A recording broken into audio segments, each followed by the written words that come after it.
Welcome to this terrific Tuesday edition of Liquid Lunch on Biz TV. I'm John Tobacco.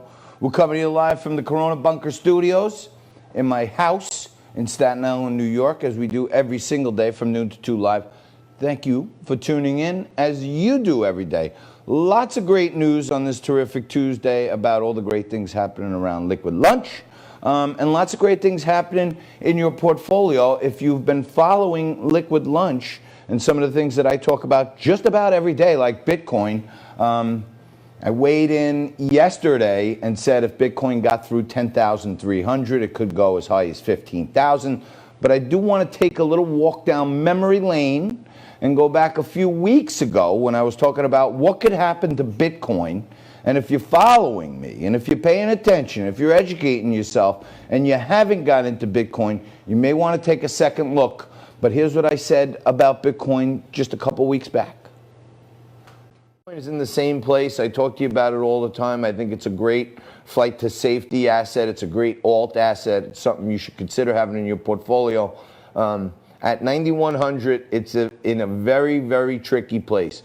We needed to get above 9,400 to get through 10,300. But if it breaks down below 9, and it tested the 9s on Friday and over the weekend, if it gets below 8,700, it could be all the way down as low as 7,000. So keep your eye on the portfolio. My last time I entered Bitcoin was in October at 8,000, so I still feel good about it. And below that, I can tell you I think it'll be a great buying opportunity because there's a lot of upside, but it's in a really strange range here, and there's some good support between 9 and 10,000. Above 10, it goes nuts. Below 9, it could go way back down before it decides to come back and go nuts. As I mentioned, my last purchase was 8,000. I told you at 91, 92, if it got through 95, it could pop 10 through 10.3. It goes nuts. And just yesterday, I said if it breaks 10,300, we could come in today to an $11,000 Bitcoin. And guess what? Lo and behold, I'm on a hot streak here, folks. Here's Bitcoin just before today's show, weighing in as we speak at 11,201. And at 11,000, there's just nothing but room to roam here. There's a lot going on. The Dow's down almost 100 today.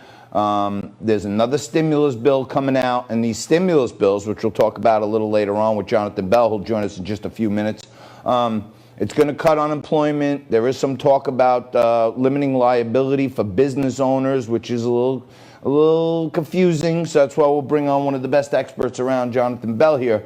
But every time there's a stimulus bill, and this one we're talking about to the tune of like $1 trillion, $1 trillion, all that money gets printed at some imaginary printing press down at the Federal Reserve, and the more bucks they print, the weaker the U.S. dollar gets, and Bitcoin continues to be that flight to safety asset where, all right, you know, this money, this U.S. dollar thing is getting crazy, and an alt asset, if you want to get control of unlimited dilution, which is happening with the dollar right now, is Bitcoin. It's being globally adopted a lot more.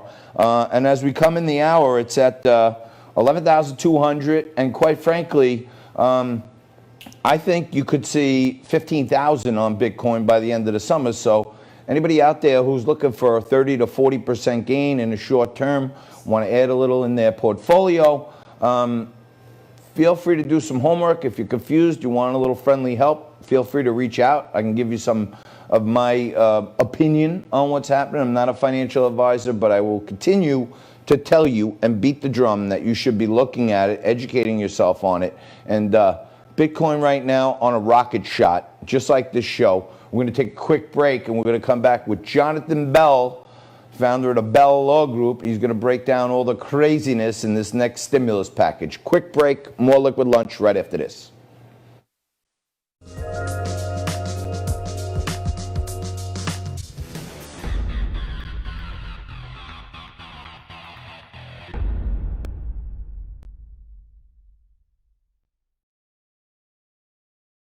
All right, welcome back.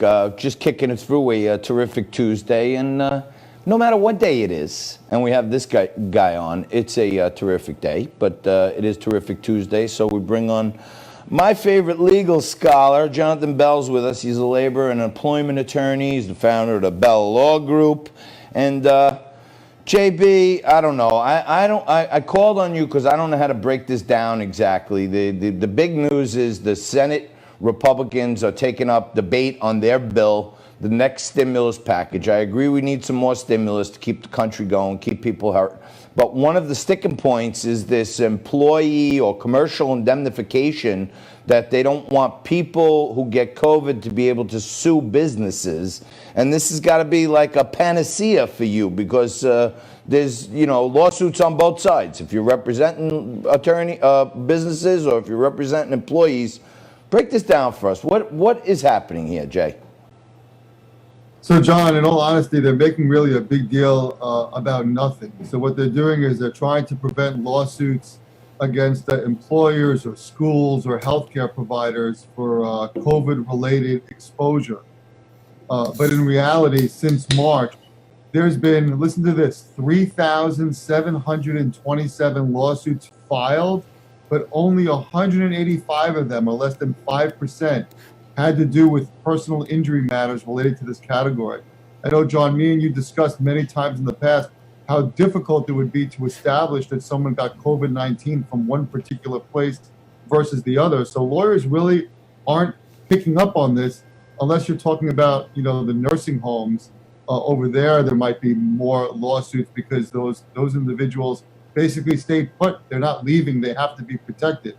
But other than in that setting, there really hasn't been a lot of lawsuits or talks or threats of lawsuits. So I'm not really sure why they feel like they need this protection, other than to show their base, essentially, that, we're doing something to protect employers.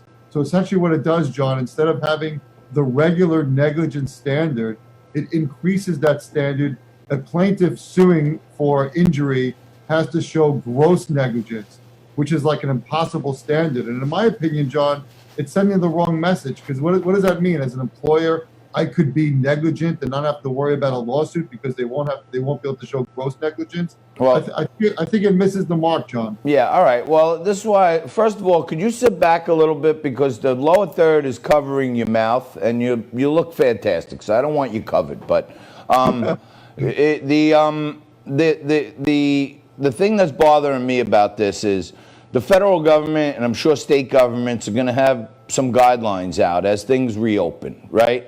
And if there's an expectation, whether it's a construction site, you have OSHA, if it's a local business, you have the New York City, New York State Health Department, right? They're going to have all kinds of rules out there. So I feel like if a business is abiding by the rules, maybe they should have some safe harbor that every crazy attorney out there isn't, one small business gets slapped with a lawsuit coming out of this just to defend themselves, it could put them out of business. So I can understand a little bit of it. But the other thing is, why are people going to open if they have one customer who comes in and accuses them that they got COVID there, and they could lose, I'm just lost on this topic on who they're trying to protect. Yeah, and John, I understand why you're coming from that angle, but realistically, any established business has general liability insurance. If they do get sued, they don't have to pay for an attorney. The attorney gets assigned to them.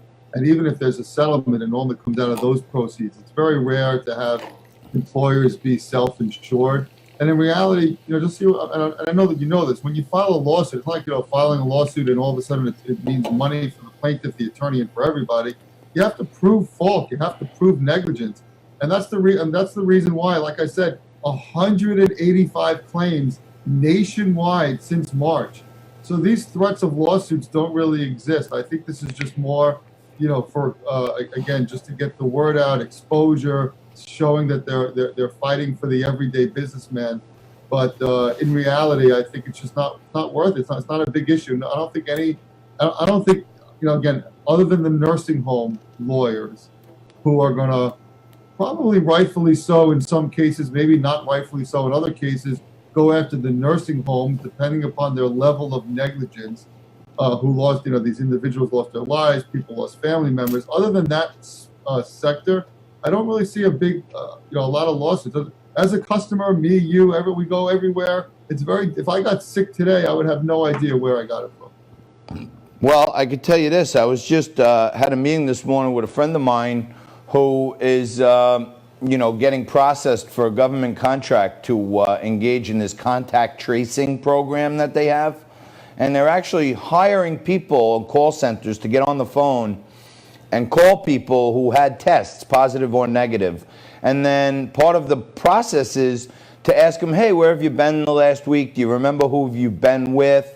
Can you look at your Facebook or Instagram? And then maybe that'll refresh your memory on where you've been. And then they're going into the people's Facebook and Instagram and then checking their friend list, who they were with. And there's like a really weird, I would say covert, but it's overt operation to kind of track people here. So the government is trying to find where you've been. And, I'm not surprised that much that you would be coming down on the side of the trial lawyers, because many say that Nancy,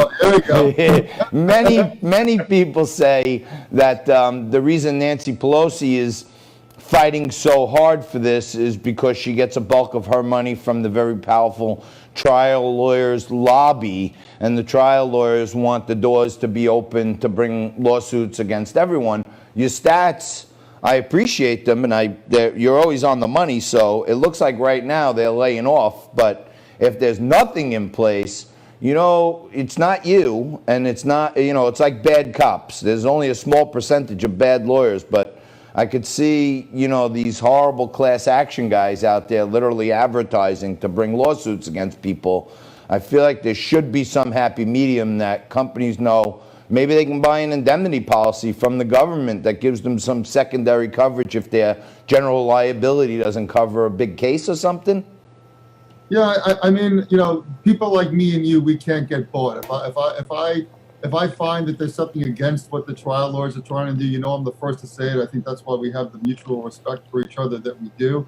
But in reality, like, let's say, for instance, someone in my office gets sick, and then all my employees are sick, and they come after me with some type of lawsuit. I mean, understand that just because somebody got sick here, that's only the beginning of the claim. That doesn't mean that I was negligent. For example, if I knew somebody was sick and they were home and I made them come in and I made them come to work without a COVID test, then I could be liable. But at the same token, if someone gets sick here and I send them home and I say, listen, you can't come back until you have a positive COVID-19 test, that, I'm not acting in a negligent way. I'm acting responsibly. So it's not only where you got if you can establish where you got it, that's fine. That's a step in the right direction. But you also have to show that the company or the workplace was negligent. All right, so I want to tell you something, because I'm terrible at following HR rules and stuff, and I always try to learn from you. Nico had a tummy ache yesterday, and he wasn't feeling well. He was a little nauseous, so he asked for the day off, and I said, yeah, please stay home. Jess and my daughter Ava's interning right now. They handled the show beautifully. So just to be a good employer, I told Nico, for safety purposes, stay home another day, rest, recover a little bit, take another day for yourself. So I didn't force him to come back to work, although I wanted to. I looked out for his health and safety and gave him another day of recovery. So should I make him come? He had COVID at some point, and now he's over it. Should I make him get tested again to make sure it's not a recurrence, or should I just let him come back freely, in your view? I think you'd be safe to have him test. Oh, wait, hold on. This is Nico. Nico? I know. He's complaining that you violated his HIPAA rights. I told him, no, don't worry about it. I can't take the case, Nico. I can't take This is tremendous. You're the best. No, I mean, I'm joking around, but I think in reality, if somebody with these symptoms and it seems like it's affecting a lot of people in a different way, to me, the way that I have and the way I've been advising clients, that if you have someone who's out sick, not feeling well, I think it's the prudent thing to say, listen, take the test.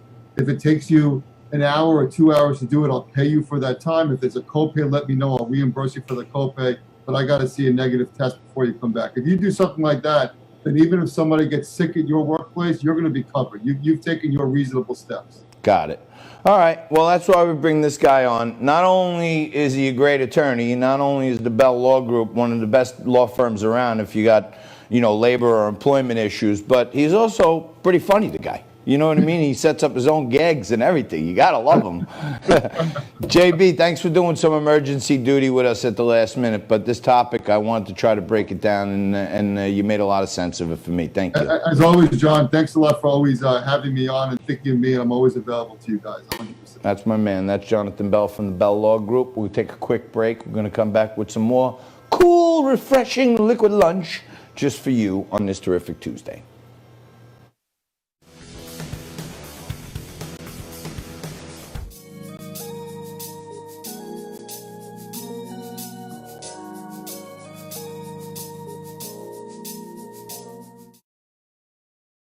All right, welcome back. Here's to you for tuning in on this terrific Tuesday. I hit the mother lode yesterday. I found a place where they have stacks as high as you could see of only black cherry White Claws, which is nice. You know what I mean? You can get the whole 12-pack now of the black cherries, which is good. Just picked up a couple more this morning, replenished, because yesterday I hit a few down pretty hard. But you know what? I was talking to my buddy last night, who I used to socialize with a lot. We used to like to go out to dinner and go out for drinks afterwards. And he said to me, JT, we used to go out drinking a couple nights a week, have dinner and drinks and stuff. Are you drinking more or less now? And I said, absolutely less.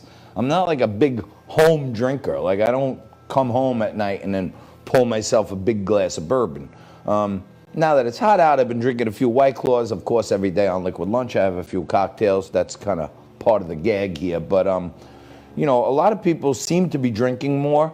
And I think the reason is this world we're living in is getting crazier by the minute.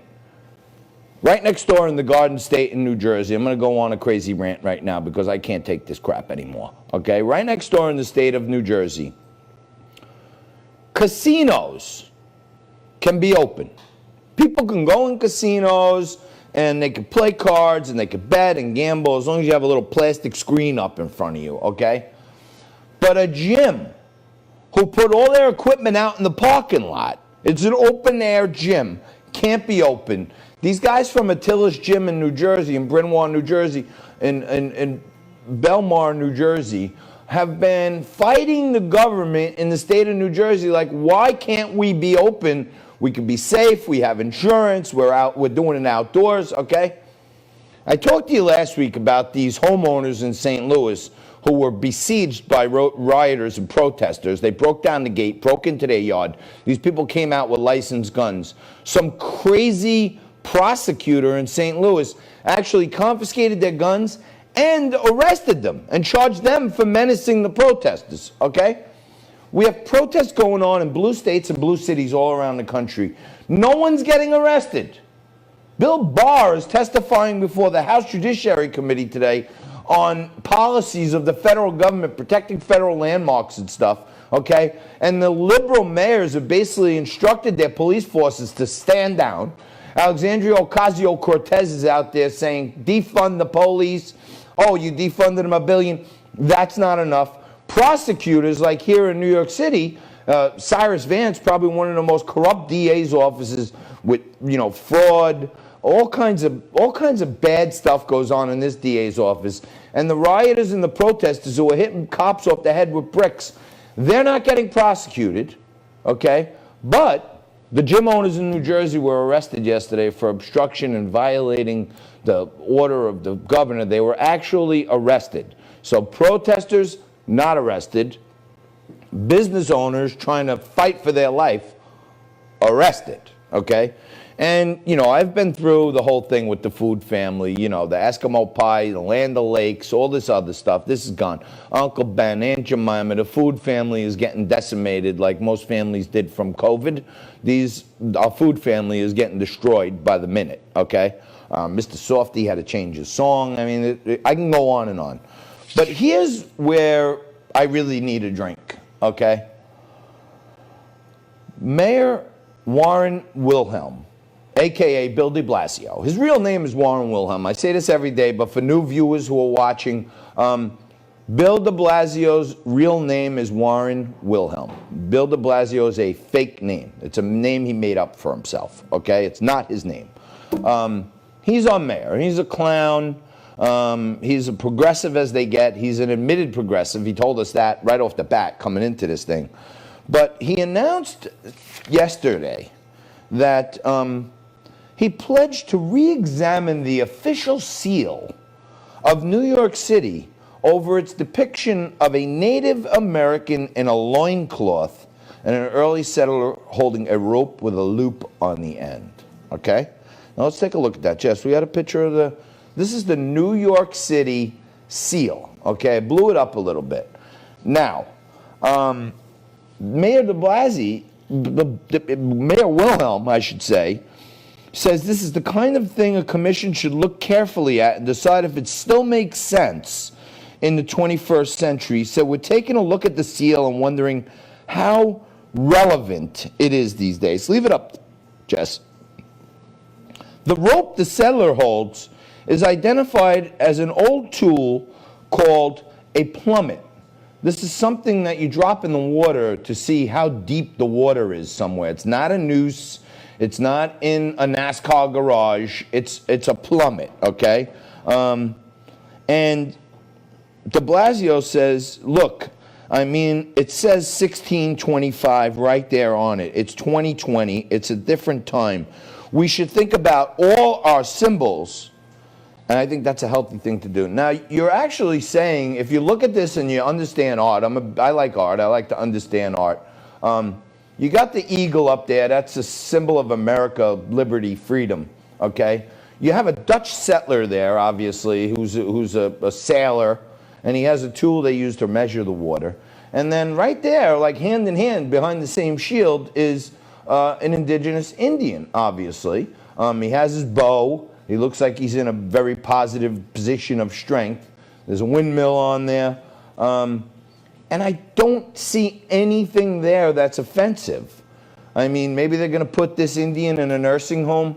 Or maybe they're going to put this Indian in a nursing home with the Land O'Lakes Butter Girl. I don't know. Maybe you could take down the... all right. When you give me the time, you could just give me the time. You don't have to both keep doing it multiple times because my eyes get distracted when they look over there. Anyhow, my team's doing a wonderful job. I'm just, not great at staying eye contact with the audience. But I think this is absolutely crazy. And the Indian is called Sinister, an Indian of Manhattan. And he has 2 eagle feathers on. He's clutching a bow. Number one, leave our Indians alone. Okay, we made a commercial deal with the Indians where we bought the land for $24 in a song, but there was a deal. No one came in and slaughtered the Indians. They made a deal. And we bought the place. And to still have it on the seal shows that we worked hand in hand with the people. So, de Blasio, get your hands off our old symbols and leave us alone. And then finally, in my final minute here, if you want to talk about how crazy we are in this double standard of New York right now, where we are in New York City, if you're a business owner, you're dying. And across the country, if you're in a blue city or a blue state, you're dying. But Governor Cuomo announced yesterday, in the middle of a lockdown where bars and restaurants can't open, no indoor dining, businesses are dying. This comes out yesterday. This is what he says yesterday. King Cuomo allowing the MTV Music Awards to go on, but he's not allowing the family of 9/11 victims to speak at the memorial ceremony. Okay? So think about this. Rich, black, music industry folks, and white, but MTV, a lot of the great stars we have are African American, the rappers, the hip hop artists and everything, okay? They're allowed to have a big awards ceremony right here in New York City.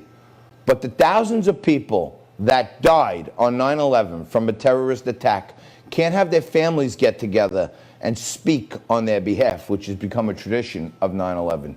It's horrible, it's gross, and Cuomo and de Blasio should take a long walk on a short pier till both their hats float. Quick break, come back right after this.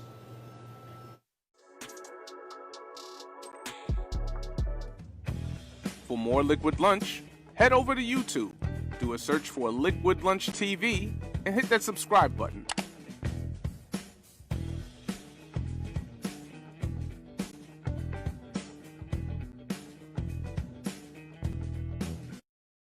All right, welcome back. Just buzzing through the first hour right here. Lots to talk about in the world. Checking in on the markets. The Dow down 140 right now as we speak. Still above 26,000, which is a good sign. 26.5. Under 26, I might get a little nervous. But Bitcoin still raging above 11,000, and I think it's heading to the teens for sure in a very short time. We'll keep our eye on that.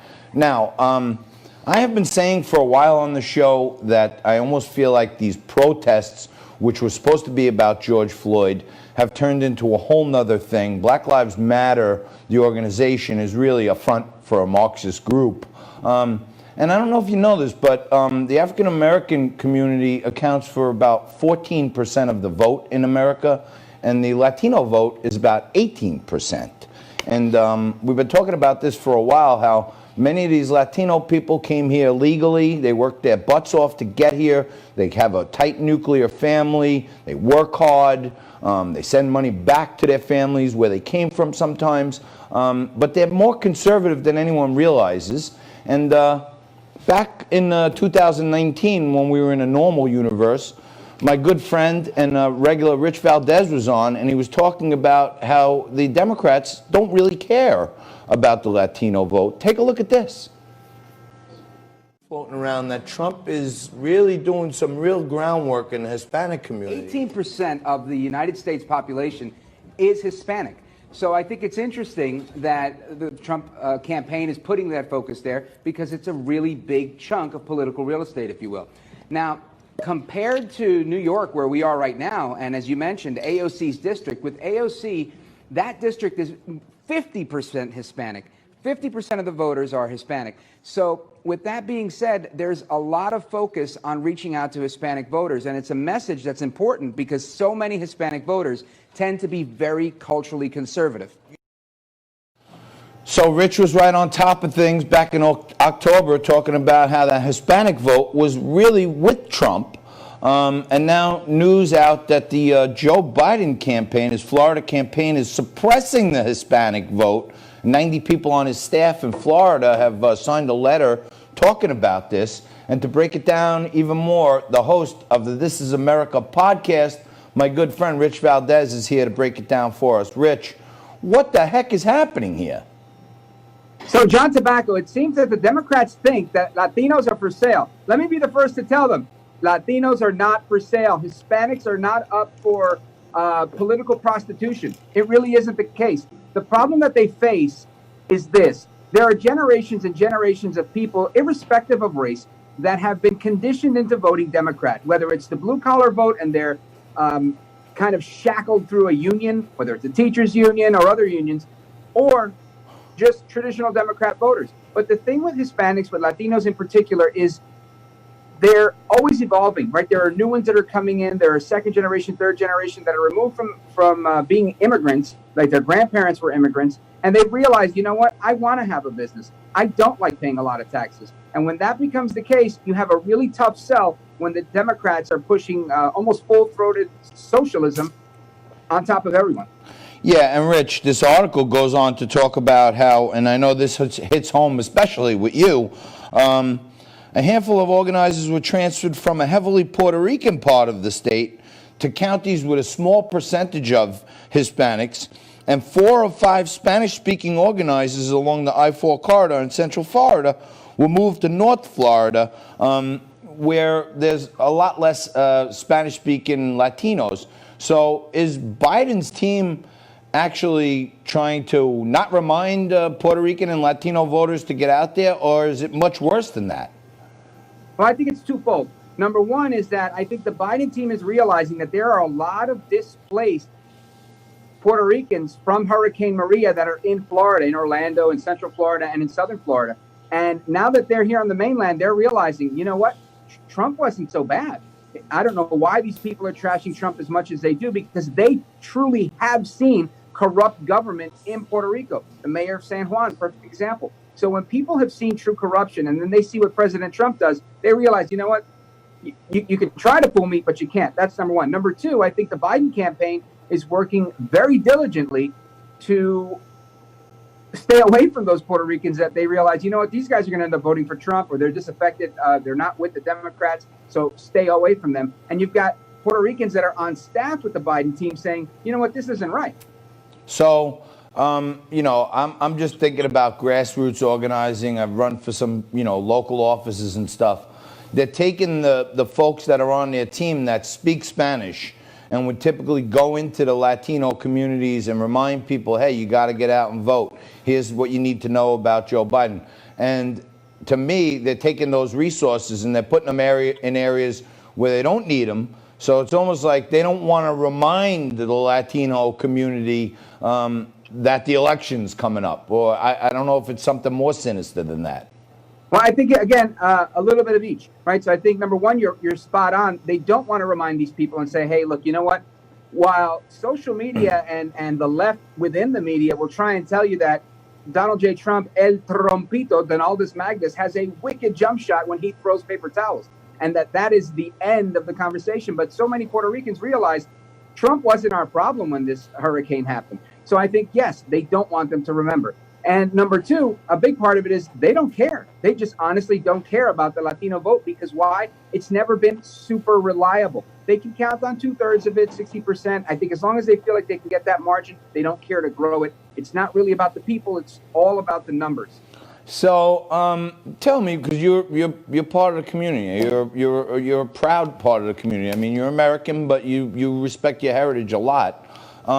Why is it that the Latino voting bloc is larger than the African American voting bloc, but they get absolutely no attention? Why is that? And the Black Lives Matter is only 14% of America, but yet it's controlling the entire dialogue. Well, there's an old saying in English, right? The squeaky wheel gets the oil. And that is certainly true in politics. I mean, if you look at CNN, at their viewership on cable news, they don't have a huge viewership on cable news, but they definitely make a lot of noise. So I think there's a big part of that goes with it. I think another part of it is there are truly intrinsic values in our culture that really prevent us from really going full-throated leftist, because faith is such a big component. Being pro-life is such a big part of it. Having the community of church, the community of family, congregating together. These are all the nuclear family. That may be something that the BLM movement espouses on their website, but that's not something that's going to be accepted in the Puerto Rican community. And one good example, and it's not dead by any means, but the FALN, the terrorists that were bombing buildings, similar to what we're seeing right now, bombing federal buildings, bombing courts, all of that stuff. When you look at that those guys went to jail and they were pardoned by Clinton and Obama. But the bottom line of it is that Puerto Ricans, by and large, don't buy into that crap. They just really don't, because they realize that since 1898, Puerto Rico's been a part of the United States. And most Puerto Ricans that I know are super proud to be a part of the United States. Yeah, that's the way I see it. And I always recount this story that, back in September of last year when they had the debates down in Miami, the Democrat debates, I was down there covering them. And I was going into a lot of small shops, like mom and pop shops, and I had a MAGA hat on. And I was telling the guys, be careful. You never know down here in Miami how much they may hate Trump. And one after the next, I was talking to them. I speak, some broken Spanish, despacio and all that. But one after another, they were saying how they love Trump, that, he's fighting for them. And people were recounting how, they came here illegally and they had to go through this whole process. And more, Rich, I'm feeling like people who've come to America legally are really disgusted by the whole open borders and amnesty for everyone. These people are committed to America and they're proud that they fought to get here. Absolutely. I mean, that's a perfect example. Whenever you bump into anybody who is an immigrant that came here, spent the money and spent the time waiting to become a citizen, to become a green card holder, and then they find somebody that snuck over the fence, cut the line, is getting welfare, is getting whatever, they're always very irritated. Who wouldn't be? And it's not about race at this point. It's just about what's right is right and what's wrong is wrong. Yeah, I mean, look, everyone I know that's Puerto Rican, Hispanic, Latino, they're very proud people. And, to take a look at what they went through, and then see all these other people, you know, getting a head start or getting a free pass, I can understand why Biden doesn't want to remind them there's an election coming up, because they're more in line with Trump values. But Rich, we got to take a quick break. You're going to hang with us for a few. I want to come back. There's talk of a book out there that we're going to get into, and lots more. A lot of great things happening over at 77 WABC Radio, where you're a big part of the future there, and we'll get into all that and more. Rich Valdez is going to stick with us. We're going to take a quick commercial break, and we're going to come back and talk about how the tail is wagging the dog right now, and why the Latino vote is really being underestimated. We'll take a quick break and come back with more Liquid Lunch right after this. 5, 4, 3, 2.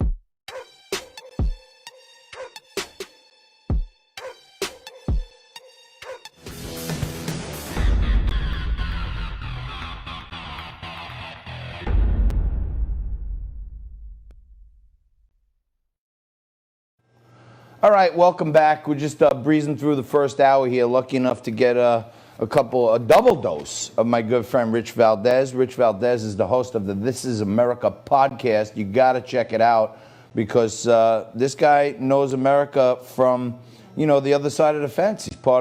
He's an American through and through. He's a patriot, but he's also has a lot of Latino heritage in him. And I feel like, and many feel like, the African American and Latino community are being lumped into one group that the Democrats want you to think they're all for Biden. And Rich and I are kind of trying to break that down. Rich, thanks for sticking around with us for a little while. I am looking forward to coming on with you this week and talking about all the crazy things going on in the economy. Earnings are down all over the place. I don't know if you saw, but JetBlue came out and said that their earnings in this quarter were down 90% from their estimates. So that's not a good sign going forward. But I want to put up a graphic here. I'll read it to you and tell me what your thoughts are on it. I know I want to get to talking about the book, but take a look at this. There's a you know, some stats out there. 2019 black deaths. Abortion, 380,000. Black on black violence, 7,000. Black deaths from police, 9. Okay? So the people marching and screaming and tearing down the country were supposedly out there about George Floyd and police brutality. 9 people in the black community were killed.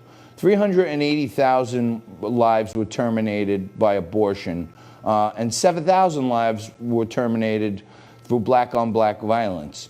Why is that small, tiny minority getting all the attention, Rich? Is this kind of mind control that they're trying to do on us? I would say that in the worst case scenario, it's mind control, but in the best case scenario, it's propaganda. They have been at it and beating that drum for quite a long time. There's a lot of people that have made a career out of this. And finally, you know, there's an old saying, it says, to become an overnight success, it takes 20 years. So many of these guys have been at it for 20 years. And I'm talking about the black liberation theologists, the folks that have been perpetuating this racial divisiveness over and over and over, the idea of systemic racism. Just this Saturday, I had a dear friend of mine that created a curriculum about being anti-racist. And I wanted to learn more about it, so I had her on my show, and we had a great discussion about it. I don't think that we agreed on a lot of points, but what I gleaned from that was that there are so many people that truly believe that entire systems, entire institutions in America are designed to keep blacks or other minorities down. And I could say that maybe public housing may be a systemically racist system. That would be an example that I would say, you know what, I agree with it. However, by and large, I don't see that. And public housing is not one of the things that I believe they're saying is systemically racist. In fact, they're trying to expand it into the suburbs. So that's a different story.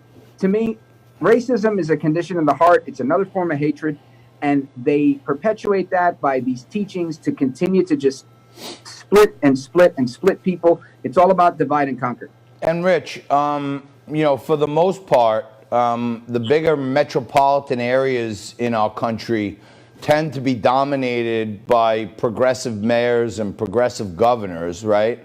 And the biggest housing, and the public housing are usually in these same cities that are controlled by progressives. When you talk about, public housing being systemically racist, it kind of leads into what we were talking about. I think my friend John Burnett said, Democrats don't really care about black lives. It's not black lives that matter. It's black votes that matter.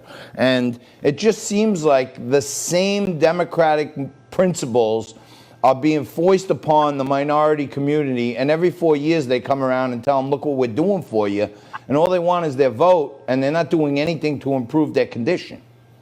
I think it's like FDR on steroids. And like I said, that would be one area they could try to persuade me on. But it would be easier to say that public housing is systemically oppressive. I would go with that because I think there are white people and Puerto Rican people and all sorts of different Latinos and Hispanic groups that are oppressed by these types of let me keep you on the Democrat plantation type of politics.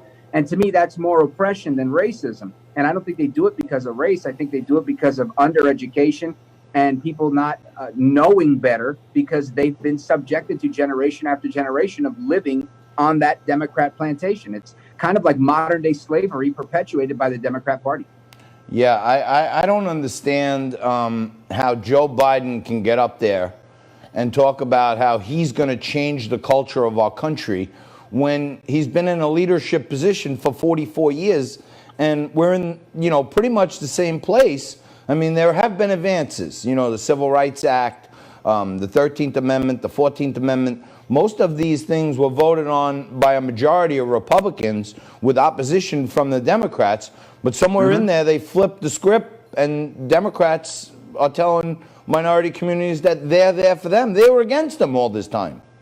Well, they're doing the same thing right now by saying Black Lives Matter, right? I think you believe that Black Lives Matter, and I think I believe that Black Lives Matter, just like all lives matter. However, if you look at the actions of this BLM movement, it's clear that they don't care about whose life and what matters. They're leaving a trail of carnage. And if we look at Joe Biden, he said it best. If you vote for Trump, well, you're not black. That's what he told Charlemagne the God right here in New York City radio. Yeah. So when you come to a situation like that and you have Joe Biden saying the things that he's saying, and then Charlemagne responding saying Joe Biden needs to shut the F up because he doesn't speak for all of us. And when he does, he messes all of us up. I think that's a bad situation to be in. Yeah, and by the way, for those of you who don't know, Charlemagne the God, his real name is Lawrence McKelvey. He was also indicted for child rape, and he pled to a lesser crime at some point. So I don't know if he's the greatest, but he did actually put Joe Biden's feet to the fire, which no one does, and he said, hey, you got to come back in here, and we got more questions. And Chris Wallace even called Joe Biden and say, hey, Trump sat down for an hour with us and gave us free reign to ask anything. We want the same for you. And Biden won't answer him. In our final minute here, do you think Trump wins this thing, or do you think we got problems, Rich? Yeah, I'm an eternal optimist. I really do think that Trump is going to win. Like I said, and if you listen to my show, I talk about this a lot. I just bump into people. I use public transportation. I bumped into a buddy of mine from about 20 years ago. Haven't seen him in probably 17, 18 years. And I just happened to be looking to get a tire change for my kid in Union City, New Jersey, because she got a flat. Lo and behold, I bump into this kid, Puerto Rican dude. I see him, and he tells me, oh, what have you been up to? I'm like, yeah, I still do my political thing. I just talk about it on the radio now. And he tells me, oh, that's cool. He's like, yeah, I don't mess with politics too much, but I'll tell you this, I'm with Trump all day. All right. We got to leave it there. Rich, thank you so much. That's Rich Valdez. Check out This Is America podcast. Rich is one of the best. Thanks, Rich. We'll take a quick break. Back right after this.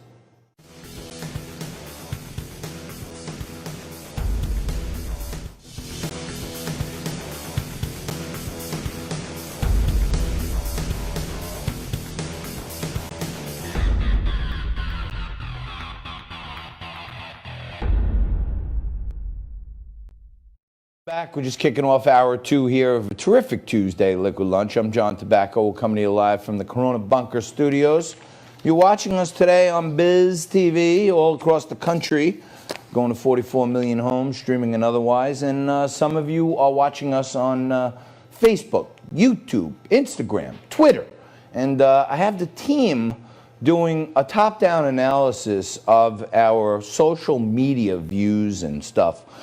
If you're watching our clips online and you go to YouTube, one of the things I found out yesterday through some of the analytics we're looking at is that last month, okay, we had 81,000 minutes of content watched on YouTube. Just YouTube, 81,000 minutes, okay? And just so you know, we do 2 hours a day. That's 120 minutes times 20 days a month. That's 2,400 minutes a month that we bring to you. And we have 80,000 minutes viewed. So lots going on there. But the one thing I found out is 90% of the people who are watching our content on YouTube are not followers or subscribers. So if you're watching this, please do me a favor. Like the page, subscribe to the page, and if you could, drop us a thumbs up or a comment or something, because the engagement is getting better and better and better, and I want to see our subscribers really weighing in on what we do. But thank you for everyone. What, Jess? Can I say something? Jess wants to weigh in. As of now, we are up to 1,128 subscribers. We gained 200 in the last 28 days. Well, that's tremendous. So that sounds like a nearly a 20% gain. And, according to our analytics, last month people on average were watching 2 minutes worth of our content, which is really good because most people's attention span is about 30 to 45 seconds. So 2 minutes is good. This month, our average was up to 2 minutes and 35 seconds. So the engaging content, people are watching a little more. And if you have 80,000 minutes watched and people are watching 2 minutes, that means somewhere around 40,000 people viewed some of this content, the way my math goes. But I may not be the best math smith out there, but I'm pretty good at it. But thank you for your continued support. And if you're watching this, subscribe to the page, drop us a like, a comment, or something like that. It helps out a lot. Appreciate it. Now, the ring of death surrounding the Clinton cartel and all of their friends continues to grow. And, a very close Clinton friend was again recently found dead.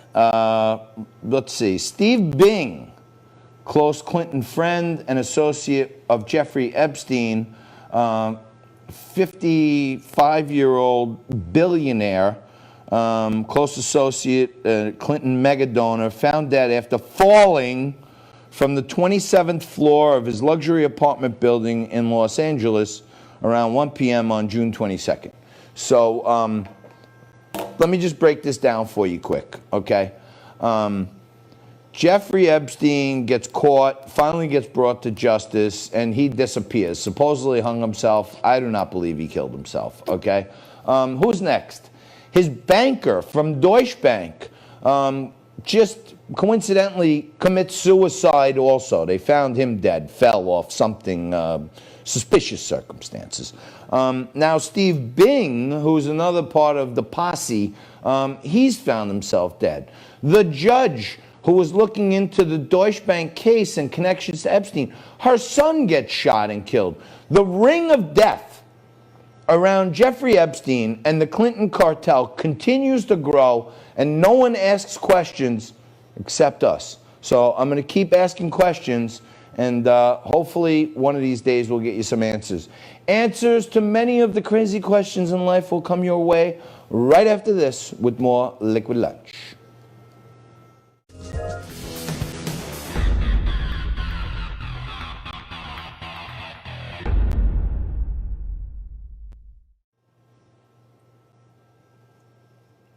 I'm out of Black Cherry White Claw. We're going to have to reload that one. Okay. I'm pounding them down today. It is a cool, refreshing drink.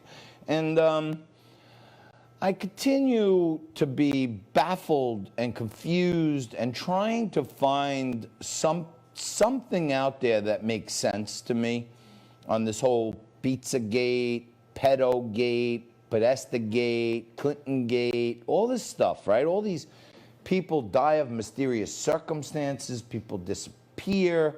And about a week or so, there was all this stuff floating around the internet about how Wayfair, the company Wayfair, is selling these cabinets, these supposed industrial cabinets that should go for like a few $100, for like 15 grand and 20 grand. And if you look at the SKU number and tie it back to this Russian search engine called Yandex, and you put the SKU in, it brings you to a page with pictures of kids. And if you buy the box, you can get the kid. And, you know, this is conspiracy theory. It's deep. I'm doing some research on it, but some of it's out there. And then Wayfair also sells these really strange pillows and stuff. And the pillows are named after kids who have gone missing.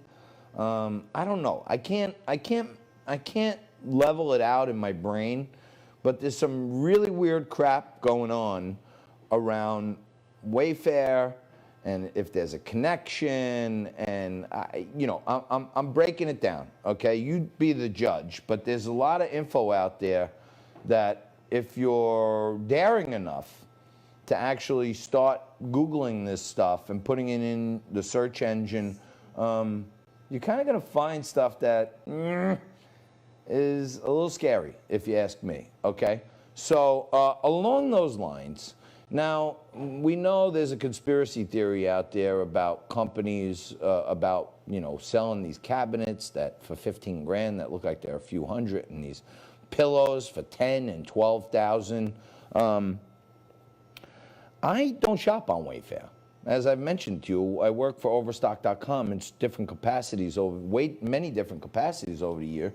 And if I can, and when I can, I shop on Overstock.com. I know it's a good, fulsome company. I know the management teams. I know a lot about the company. And I think they're a great company. I've been in their warehouse. I've never seen any kids jammed into a Foot Locker or anything like that. So I feel like this is a good old-fashioned American company, and that's where I shop.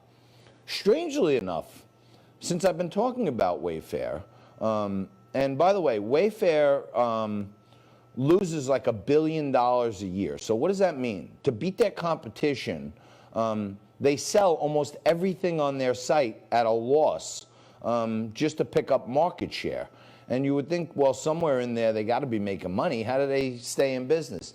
They issue more stock so that they can raise money, so that they continue to lose money, which is strange. You know what I mean? Like, who wants to be in business to lose money? But that's what Wayfair does.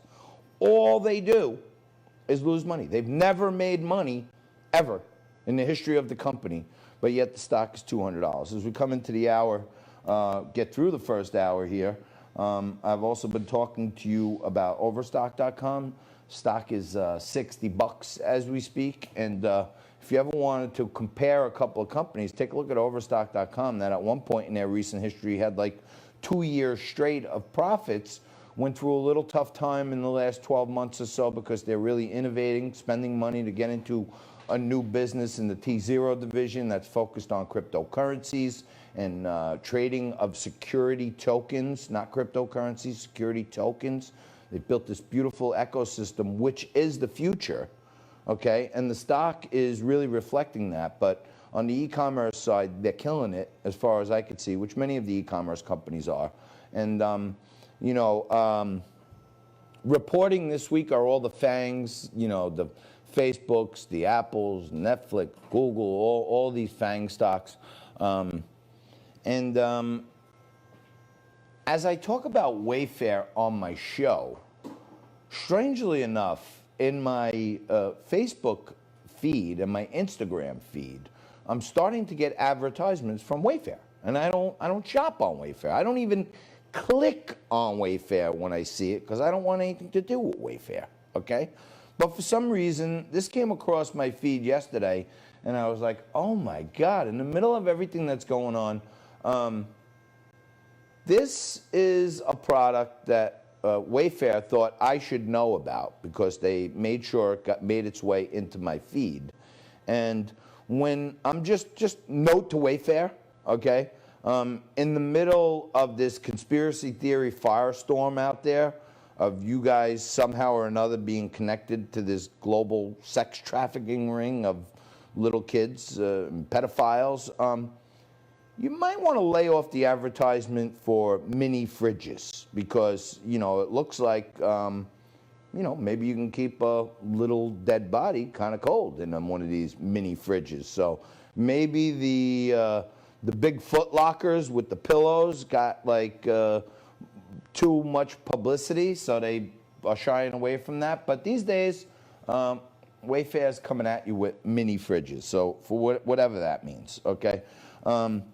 There continue to be people who are bashing me in my direct message comments that yesterday and last week's, yesterday's reiteration of last week's commentary on Justin Bieber's alleged revelations in his Bible study group was from 2 years ago, and he's not with Selena anymore. Look, here's what I'll say, and I'll keep saying it, okay? This story echoes of the same story we've heard from a number of people, okay? Corey Haim, you had Isaac Cappy, now you have Justin Bieber and others saying that there is this satanic cult in the upper echelons of the Hollywood elite, and Justin Bieber coming out and talking about how they try to influence him with drugs and alcohol, and he didn't go for it, and they brought him to this thing. All I will say is this.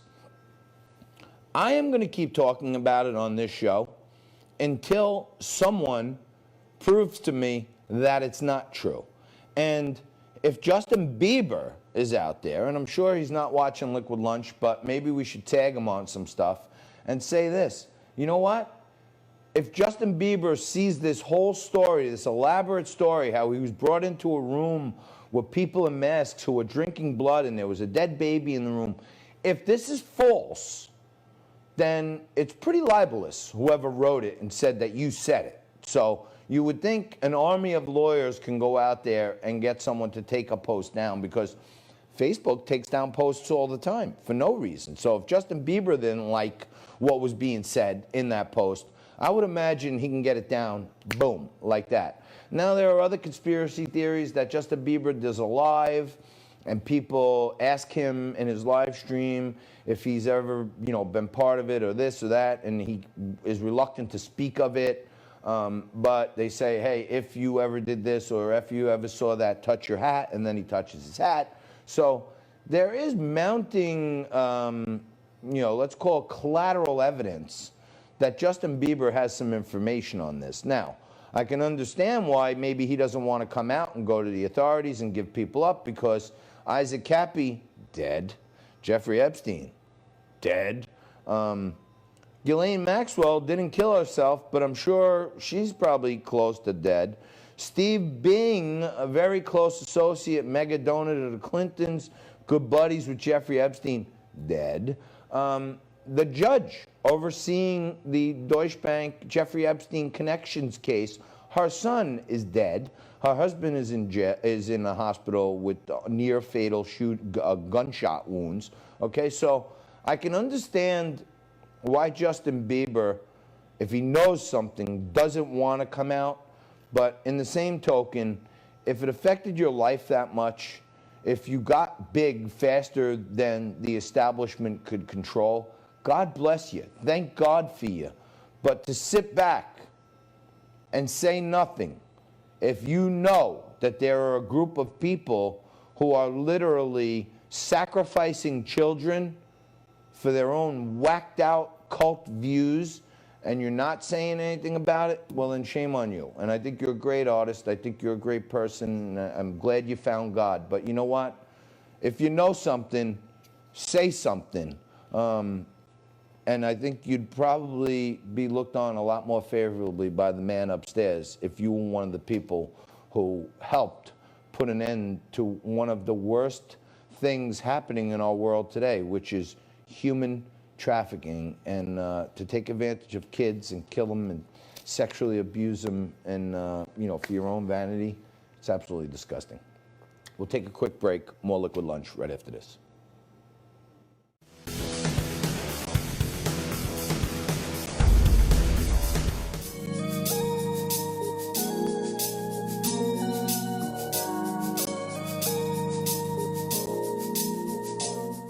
Hey. Welcome back. You're watching Liquid Lunch on Biz TV. I'm John Tobacco, and lots going on.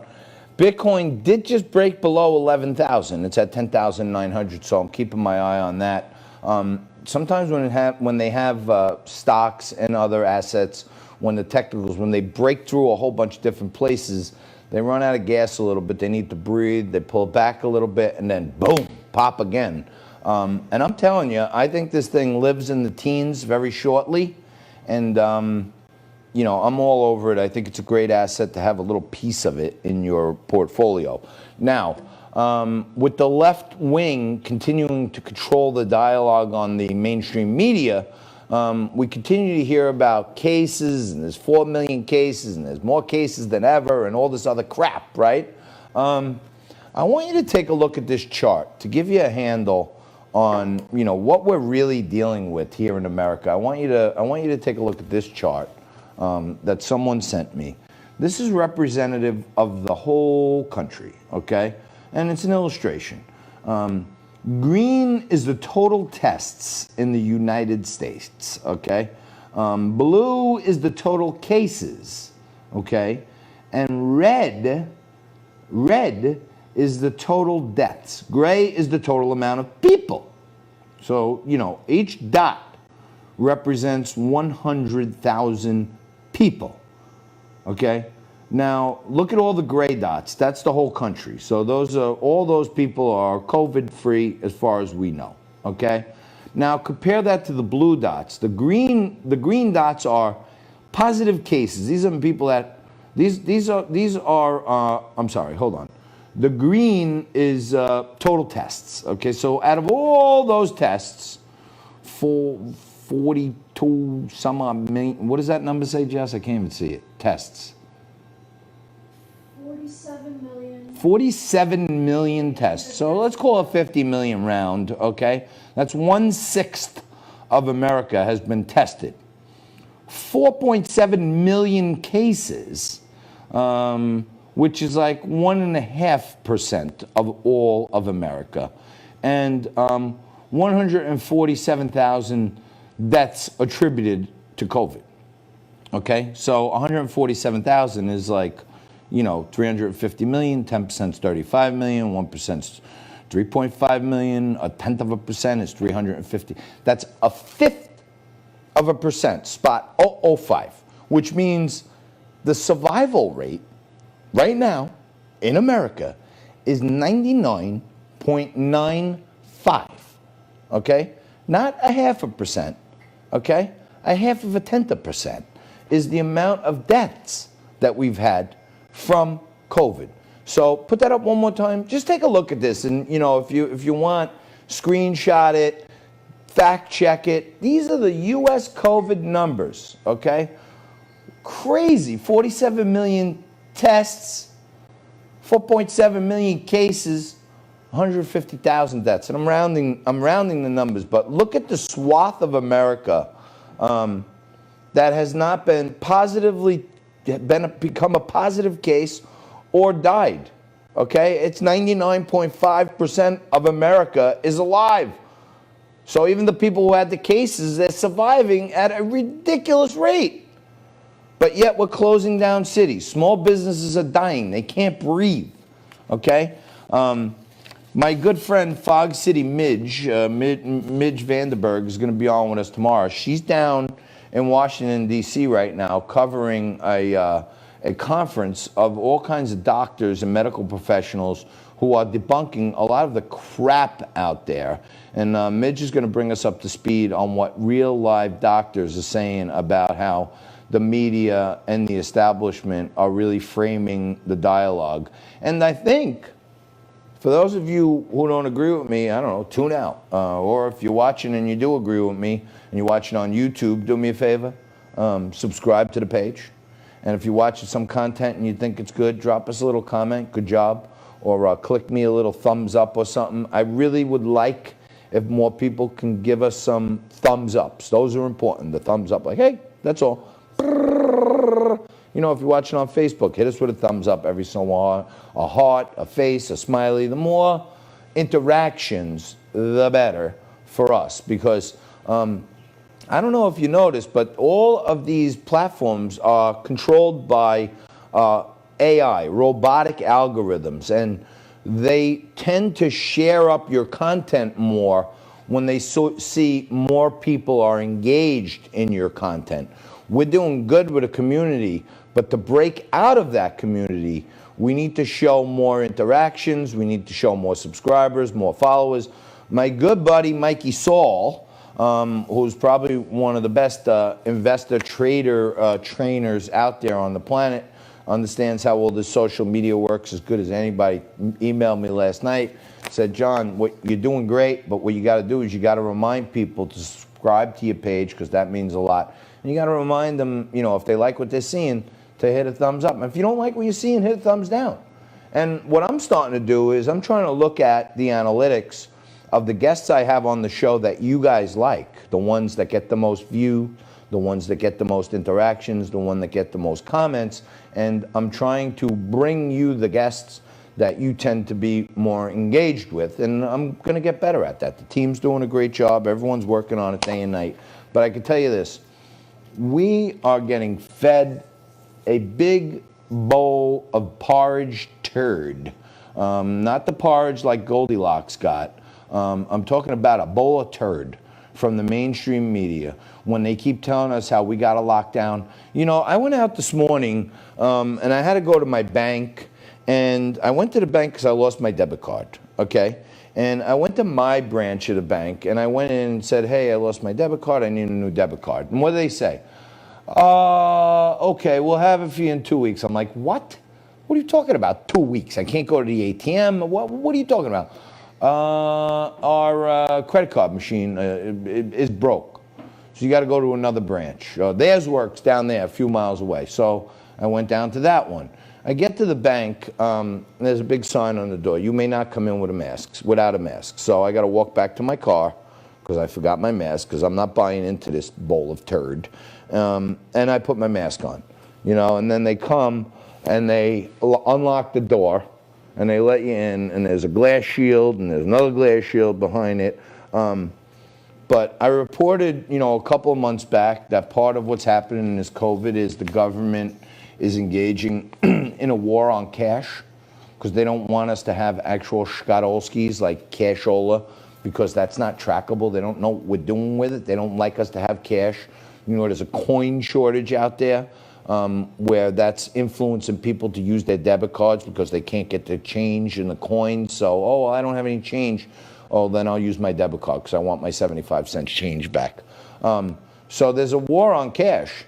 And these things are causing a war on small businesses and people, because I wore the thing for like 10 minutes. I came out, my sunglasses were fogged up, my nose was running, my lip was sweating. It's all about personal responsibility, yes. If I don't want to wear a mask, then that's up to me. If you want to wear a mask, that's up to you, okay? But the guy who knows way more about any of this than me is going to join us next for a couple. Dr. Dean Hart is going to be with us and sift through the facts and the fiction of COVID. Stay right there for some more Liquid Lunch right after this.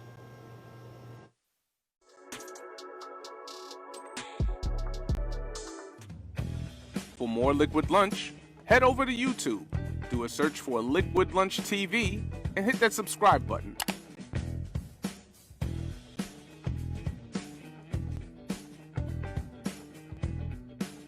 All right, welcome back. We are kicking it live today. It is a terrific Tuesday indeed. Breaking down some legal stuff a little earlier, talking about the Latino community and how they're being suppressed by the Biden campaign with Rich Valdez. And now the big news of the day, as far as I'm concerned, is we're getting so many mixed messages on this COVID information. And, you know, Dr. Dean Hart joins us right now. He's an expert in microbiology. He's also a published author on the transmission of viruses and diseases. And we have a lot of doctors on, but, you know, half of them, you know, they're just in it for the TV appearance. And I really took a liking to Dr. Dean when he first came on because he just said it like it is, and that's what we try to do on the show. So, Doc, thank you very much for joining us today. There's so much crap going on out there. I can't even break it down. I got some friends that are down in Washington, D.C. at this doctors conference where they're debunking a lot of the hydroxychloroquine stuff and the mask stuff. And I just don't know what to believe anymore. Is there any, in your view, is there any medical certainty that hydroxychloroquine has a positive benefit or does not have a positive benefit? There's definitely a logic. What we need is scientists, because when we are clinicians, we're scientific clinicians, and you need the data to support exactly the risk-reward ratio. There are a few good drugs that have good risk-reward ratios in certain circumstances. But we clinical scientists need stuff that'll bore you, but there's dexamethasone now, remdesivir, there is chloroquine, and you can mix that. That's called Plaquenil. You can mix that with azithromycin. And there's one or two other things that aren't on the top of my head. So there's things that are far better than intubation in the vast majority of cases. So you're not going to find that people are getting these tubes down their throat as much anymore. Better treatment. Yeah, I cited this study that was a couple of months back, and some Italian scientist actually had some, you know, hypothesis that the inflammation on the inner wall in the lungs actually took up surface area inside the lungs, and the introduction of more air into the lungs was actually more detrimental to the patient than not. I know it's just another scientific study, but it made a lot of sense to me because 80% of the people who got put on these respirators died. Well, that's true. Another factor, when you go on your respirator, you're put to sleep basically, but your immune system was not put to sleep. So your immune system is there fighting virus. You're stuck with this tube down your throat. Now the immune system really freaks out. There's a lot of foreign stuff in the body. And a lot of times it turns out those respiratory deaths were because of, that's not the right treatment. We've learned a lot of facts. It's just not the treatment, and you don't have to get there so easily. You try hydroxychloroquine is not the top thing you try. Dexamethasone's a good one, and remdesivir, sometimes that works, but you could try the azithromycin and hydroxychloroquine too. And there's one or two other things that are, it's probably a list of 10. I'm thinking these are the main ones. But you know where we're going to get all that data? The baseball started, and now they're noticing the contagious factors. And now when the NFL or NHL starting, and so is the NBA, and they're going to do more of a bubble than the baseball group. And if you do enough of a bubble, that'll simulate almost like going to school. If on one end of the spectrum, you play it loosey-goosey like Major League Baseball. I think the NBA is going to be pretty tight about that bubble. Right, so we're going to get into sports a little more in the next segment, but I think the NBA is having all their games in like Disney complex or something, so they're pretty much like one big petri dish, basically. And the way the MLB is doing it, they got these people going city to city, interacting with different stadiums and all this other stuff. So you would imagine that, you know, if you have a controlled environment, you can do, you know, a lot more damage control than if you just have this uncontrolled environment. Exactly. It's the greatest petri dish. I don't know. These guys are paid multi-millions of dollars a year Obviously, they want to play, and that's kind of like coercing somebody. So those rich guys are actually guinea pigs or lab rats for the students that are coming up in September. That's what they're actually doing. They're test subjects. The problem with this is the fat old coaches that are obese with high blood pressure and 70 years old and in the Hall of Fame already, those third base coaches, they could die from the COVID. I don't think those athletes will die very much from the COVID. Hey Doc, just to go back to the hydroxy for a minute. My buddy Rob, he owns a local pharmacy here. I grew up with him my whole life. In the beginning of this thing, I was asking him, hey, can you get me some of this hydroxychloroquine, please? I'll get my doctor to write me a prescription. And he says, John, look, I got all you want of this, I forget what the name is, not the the active agent in the hydroxychloroquine. He said, but I'll tell you. Yeah, Plaquenil, right. He says, yeah, I can get it all you want. He says, listen to me. Get some, he says, come over, I'll give you some quinine, and I'll give you some zinc, and wash it down every day with some tonic water. It can't hurt because tonic water's got a little quinine in there too. Yes. Take that, and it's pretty much the same thing. And for like a couple of weeks there, I was doing it because I was nervous. You know what I mean? Knock on wood, I haven't been hit yet. But it's like, are there simple kind of therapeutics that could be preventive here? There are definitely ways to prevent COVID. Your pharmacist was a brilliant clinician. You needed something for moral support. There is reason to believe when the way we got quinine water was the British, they were settling in Africa and getting malaria, and they drank more quinine water to be anti-malarial. So that's the history. So he gave you the perfect thing that can't hurt because it won't help, but it won't hurt. We call it non-malfeasance, do no harm. He's an excellent bioethicist, I might add. So he gave me, as a good friend, he knows I'm, a fairly healthy adult, he gave me the equivalent of a placebo to make my mental health a little better. A little better than a placebo, but I can't say it's the difference. The difference is a mask. When we're with other people within 6 feet and indoor and yelling indoor with strangers at a bar or singing in the church, though without a mask, indoor in general needs to be redone. The whole concept, unless we get a vaccine.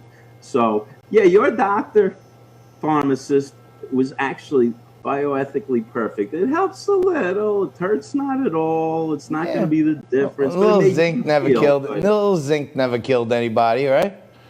Exactly. And the quinine water, I have that with my beverage for lunch sometimes. Ah, okay, all right. So then maybe there's something there. Gin and tonic. Yeah, exactly. I like that. That's my summer drink. Let me ask you this, but I'm not, I know we like to joke around sometimes and you're always a good sport, but you give us real information, which I value. I'm still confused because of all the mixed messages. Now, if I'm wearing a mask, am I wearing a mask to prevent someone from breathing in my face, or am I wearing a mask to prevent me from breathing in someone else's face? The second, you clearly it'll catch virus you're exporting through speaking, fomites, which is spitting. If you cough or sneeze into the mask, better the mask than another face. So the mask catches germs. Does it filter out many germs? No, but there's so many asymptomatic patients we can't figure out. There's science. We know how to figure it out. There's not 4 billion tests floating around, so we can test everybody once every other day for a while, maybe for 2 months, and be able to say who needs a mask, who doesn't. You can test for your antibodies. Either you can test everybody to know their condition, and then you don't need a mask in half the cases. Got it. So I know it's very hard for me to get a completely binary answer from many of the medical professionals that I have on the show, because I know the trial lawyers lobby is so strong in Washington that all the doctors are always afraid of saying anything on the record that they could potentially have used against them down the line. But that's some of the best info I've heard in a while, that Now I understand. It's to keep me from coughing or breathing on someone else, but it's really not going to protect me on the way in. All right.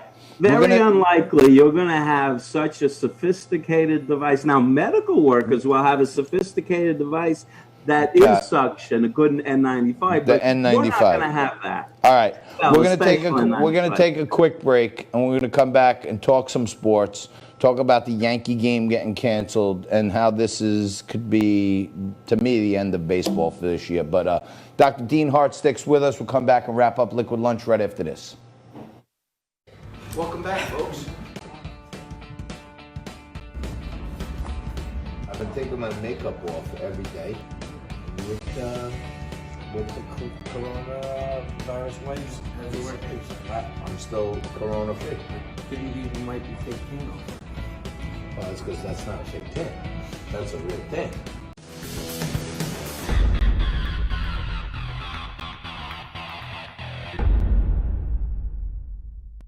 All right, welcome back. You're lucky, man.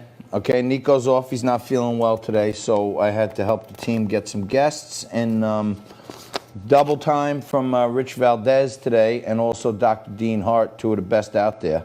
Dr. Dean is still with us. Now, I'm a big sports freak, Doc. I love sports. I mean, I grew up on baseball, football, played hockey in high school, and never really got into basketball. But, you know, baseball, unfortunately, I'm a Met fan, and the Mets suck, but, I mean, still, it's something to do until they're eliminated. But I just feel like this whole baseball thing is going to be a failed experiment, which got everybody's hopes up. And yesterday, we see the Miami Marlins had like 15 people test positive. They're quarantined in Philadelphia. Philly was supposed to play the Yankees, so they canceled the Philly-Yankee game. Isn't this going to be just a bunch of fits and starts if they try to run it like this? Well, for baseball, they're the first test rats, lab rats we've used. But it's a beautiful thing that we're trying this out on very healthy athletes that probably, unless they have a rare Kawasaki-like disease, they're probably not going to die, and they'll have the flu, get better, and come back COVID negative and survive it. The only thing is those coaches, you got to be careful about the elderly and the high blood pressure patients, coaches and people around that support the players. This is great. Now the NHL do it differently. The NFL do it differently. The NBA does it their way, and we'll refine it. I'm not as worried as much as a complete baseball season as what it tells us as scientists about what the outcome will be if we send our kids back to school, because this is a month to go, and this is the greatest thing the sports world has ever done for our society. And I don't know if they realize how great it is they're trying. So you think somewhere in there, in this whole restart of baseball with a shortened season, there's some grand experiment going on to see, you know, if healthy asymptomatic people can, you know, coalesce with each other and then track and trace it? Or you think this is just an exercise in what'll happen if we let kids go back to school? I think that there isn't intentional experimentation. I think they open the game for financial reasons. Well, this does do deal with stocks in this show too. Let's face it, it's all about money.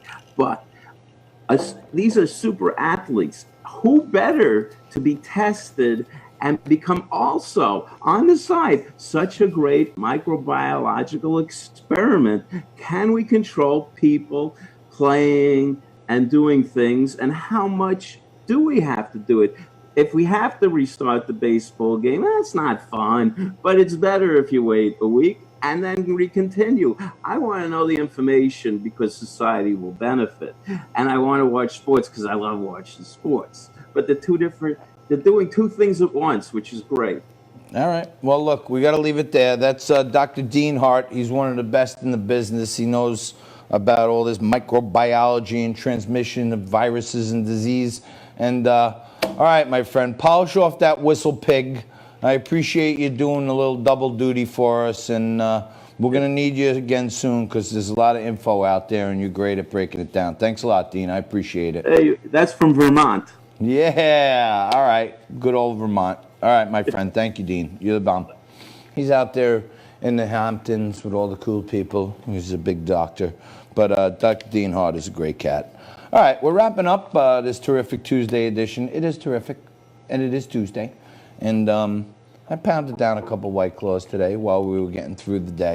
My team is there. Today we're short one person. Nico's not with us again, but Jess and Ava are there. And in our final couple minutes here, do you guys have any errors or mistakes that I may have made during today's show?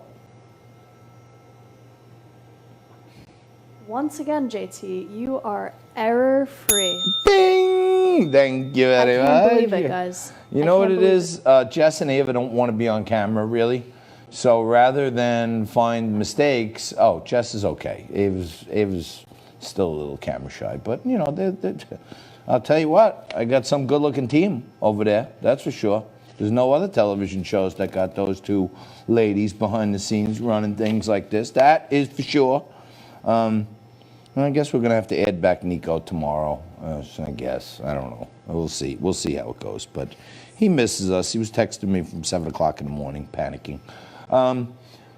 Covered a lot today. I want to thank you for tuning in. We are going to have a fire-breathing dragon of a wicked woman Wednesday tomorrow. So much stuff I can't even begin to tell you. But again, I just want to point out to you, to all our friends out there, if you do catch some of our content on Insta or on YouTube or on Facebook or on Twitter, do us a solid, follow us on YouTube, subscribe it, and any way you can. People are always coming up to me and messaging me saying, hey, JT, you know, you tell it like it is, and we need more people like you out there. Yeah, and I need to break through these algorithms, and the way to do it is to show more subscribers and more interactions, even more than the subscribers. It's people interacting with the videos. So if you're watching something, a simple thumbs up or a smiley face or a heart or a thumbs down even, they all count.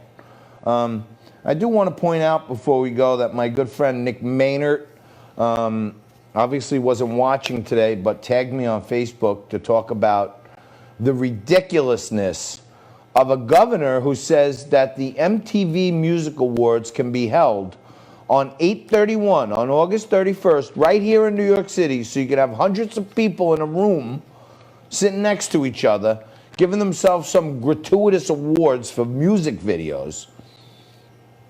But the damn people who lost their loved ones, their family members, their mothers, their fathers, their sons, their cousins, their kids, the first responders who went out there and put their lives on the line when buildings were burning, they ran to them, not away from them.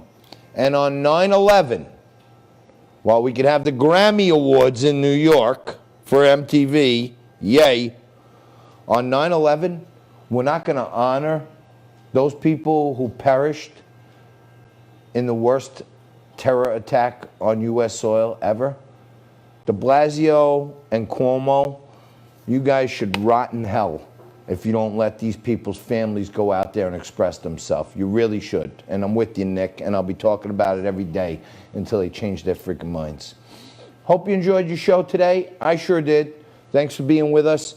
We'll be back again tomorrow for Woman Wednesday. Same bat time, same bat channel. More Liquid Lunch.